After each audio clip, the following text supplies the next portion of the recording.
आज हम class 9th का सामाजिक विज्ञान का लेसन प्लान बनाएंगे, जिसका प्रकरण है वन संसाधन। जैसे कि आप देख रहे हैं कि एक साइड लाइन खींची हुई है और यहाँ कुछ हेडिंग्स डली हुई हैं। ऐसे ही डालना है, ऐसे ही लेसन प्लान बनाना है आपको। और समान उद्देश्य में कुछ पॉइंट्स हैं, वो आपको लिखने होंगे।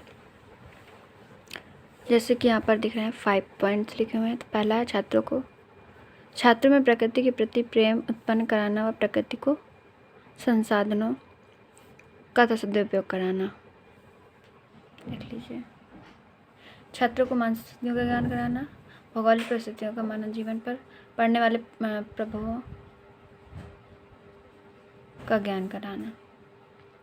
छात्रों को अंतर्राष्ट्रीय अवबोध एवं सहयोग की भावना का विकास कराना। छात्रों की भावी विश्व नागरिक का प्रशिक्षण कराना। विशिष्ट उद्देश्य में लिखना है। पहली हेडिंग ज्ञानात्मक उद्देश्य, दूसरी भावात्मक उद्देश्य, तीसरी कौशलात्मक उद्देश्य। जिसको ज्ञानात्मक उद्देश्य में लिखना है, छात्र वन संसाधन के बारे में ज्ञान प्राप्त कर सकेंगे। भावात्मक उद्देश्य में लिखना है, छात्र वन संसाधन के बारे में रुचि प्राप्त कर सकेंगे।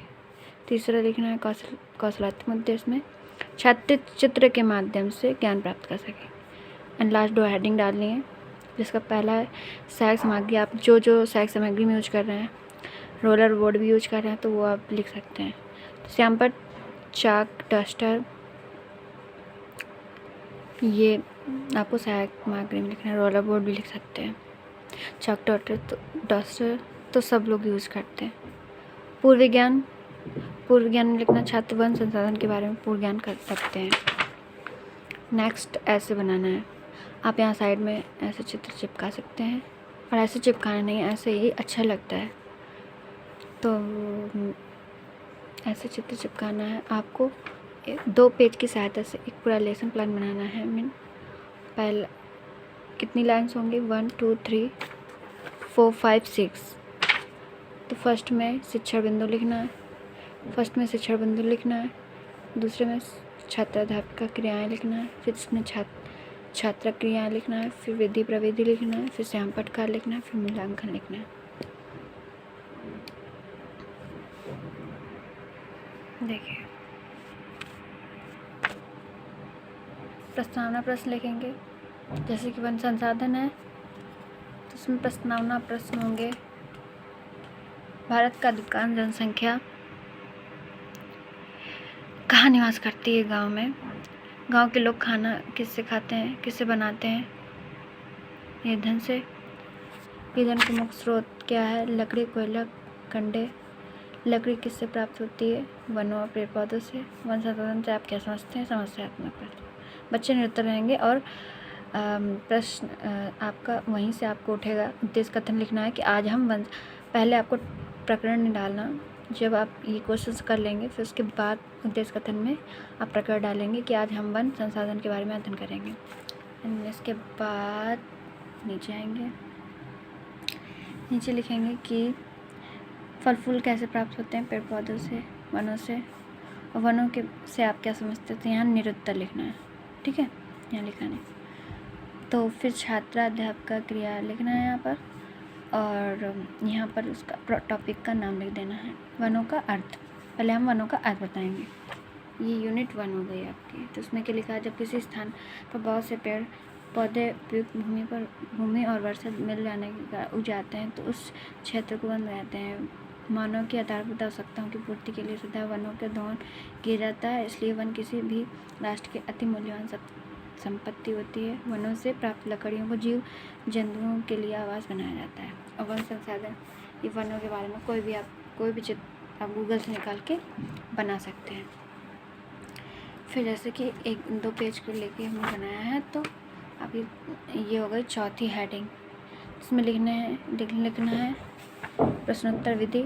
यहाँ पर प्रश्नोत्तर था, तो यहाँ पर प्रश्नोत्तर विधि हो गया। फिर यहाँ से फिर आ गया प्रश्न विकासात्मक प्रश्न में, तो फिर लिख लेना है प्रश्नोत्तर विधि। छात्राध्यापक क्रिया में लिखना है व्याख्यान विधि, और उसके बाद श्यामपट बनाना है आपको। श्यामपट में मैंने कम लिखा है, आप और कुछ भी लिख सकते हैं। ठीक है, फिर यहाँ पर मूल्यांकन में आप कोई भी क्वेश्चन उठा के लिख सकते हैं। वनों का अर्थ स्पष्ट कीजिए और जीव जंतु के आवास कैसे बनाए जाते हैं। ठीक है। पेज पलटते ही आपको फिर वैसे इतने 6 लाइन्स खींचने हैं। इसका शिक्षण बिंदु छोटा भाग होगा, जिसमें डालेंगे शिक्षण बिंदु, छात्र क्रिया, छात्र क्रिया, विधि पर विधि, साक्षात्कार और मूल्यांकन। फिर आपका ये दूसरा यूनिट हो गया। तो दूसरी यूनिट स्टार्ट करने के पहले विकासात्मक प्रश्न होगा, जिसमें 2 प्रश्न लिखेंगे। फिर वनों के लाभ हम यहाँ डालेंगे जस्ट इसके सामने, जहाँ पर हम विकासात्मक प्रश्न होने के बाद छात्र अध्यापक क्रिया लिखेंगे।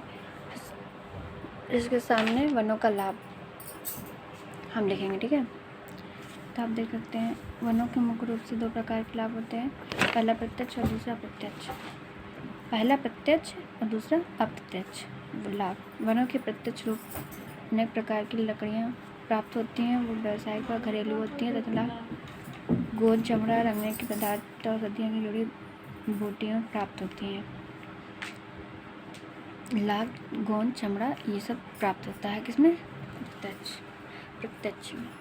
तो यहाँ पे आप ऐसे डायग्राम बना सकते हैं। पहले ब्लॉक में लिखेंगे वनों के 2 प्रकार के लाभ होते हैं, पहले लिखेंगे प्रत्यक्ष लाभ और दूसरा अप्रत्यक्ष लाभ। कुछ एग्जाम्पल भी ले सकते हैं, अच्छा इफेक्ट पड़ता है।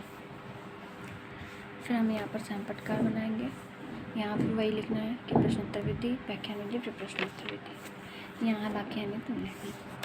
फिर आपको सैंपटकार बनाएंगे और मूल्यांकन प्रश्न लिखेंगे। वनों के प्रकार बनने के लिए अप्रत्यक्ष लाभ के बारे में लिखेंगे। इसके बाद फिर आपको फिर वैसे ही बनाना है, क्योंकि आपको 3 यूनिट में कंप्लीट करना है। तो जिसका लास्ट टॉपिक वनों के प्रकार, ये वनों के लाभ थे, ठीक है। और वनों के प्रकार कितने होते हैं। फिर वैसे ही विकासात्मक प्रश्न लिखना है कि ऑक्सीजन किससे प्राप्त होती है? लकड़ी से। वनों के प्रकारों के नाम बारे में बताइए, 75 हो जाएंगे बच्चे। फिर आपको फिर से उठाना है वैसे ही प्रश्न, और वहीं पर आपको यूनिट लिखने हैं लास्ट वाले, ठीक है।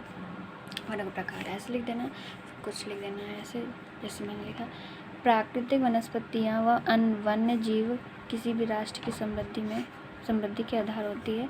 भारत के प्राकृतिक पर्यावरण का यह एक महत्वपूर्ण घटक है। भारत में प्राकृतिक वनस्पतियाँ वन्य जीव बहुतायत में रहे हैं।